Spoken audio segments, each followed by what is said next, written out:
How's it going, folks? I'm Graham Boyd, Xbox Live's AC Bongos, and I'm here at DICE Stockholm to give you everything you need to know about the new Giant's Shadow map for Battlefield 1. And I'm joined here by Stefan Strandberg, Creative Director on Battlefield 1, to give us the lowdown. This map was the brainchild coming out of the production of the main game. We felt like there was one big battle left to tell. So this is really in the final days. The Battle of the Cell was the British Fourth Army who pursued the Germans towards the Cell River.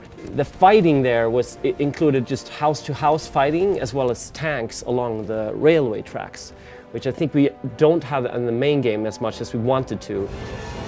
So Lars, the armoured train is back in Giant's Shadow. Tell us about how players will be able to leverage that when they play the map. The armoured train, it is one of our behemoths. The key thing with this map is really, remember it's heavily armoured.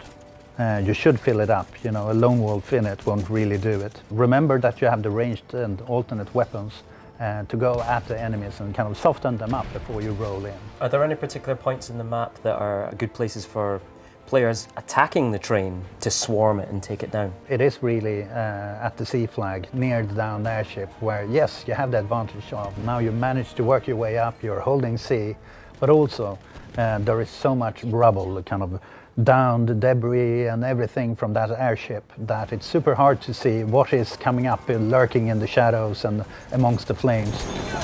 So Henrik, how can players best use tanks and transport vehicles and planes on Giant's Shadow? My advice for any vehicle player would be to, if you're on the German side, go down on the right-hand side, which is the western side of the map, and kind of flank your way towards the crashed airship. From there, kind of take out people rushing down the hill towards the villages. When it comes to the aircrafts, it's really a different thing since, as always, they're much more dependent on how the battle evolves. What often happens is that the enemies dig in. It's really hard to root them out, but switching to the firebombs is a really good tactic there to root them out. So tell us about the terrain of Giant's Shadow and how players are going to be able to use that terrain to their advantage. First of all, Western Front is much more hilly than we think it is in different locales. And this terrain features a huge ridge line upon which the airship is crashed.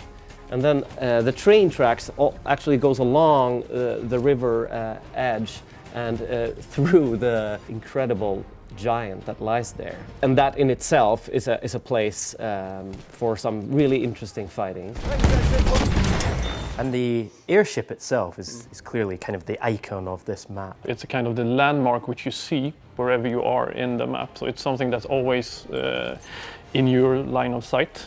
So the action tends to be drawn into the center of the area. And there's a lot of action happening and there's no real cover. We are losing objective Duff. I think the airship actually provides this kind of strategic importance because on the side of the airship you also have these HE cannons. It's like a mounted machine gun that fires high explosive bullets.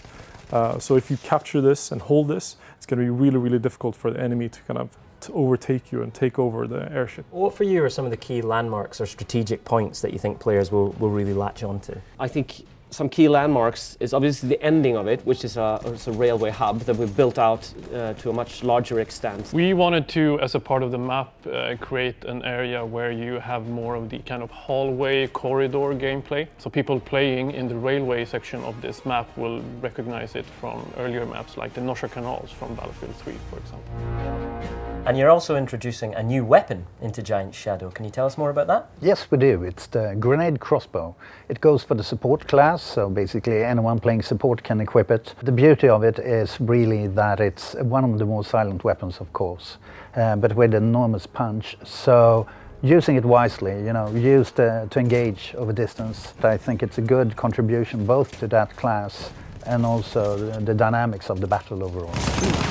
Tell us about the game modes that you'll be able to play in Giant's Shadow and maybe how the map affects the way those game modes play out. What we're doing for Conquest is the big game mode. You capture points all over the map. For the smaller game modes, you have domination, for example, in the railway yard. What I think is most interesting there is the trains that provide both kind of a cover kind of mid-height.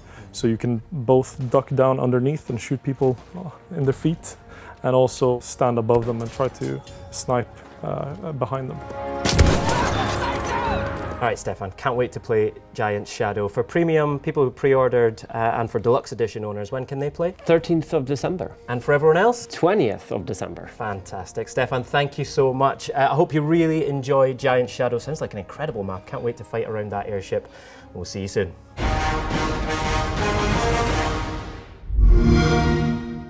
Xbox One S, now $249.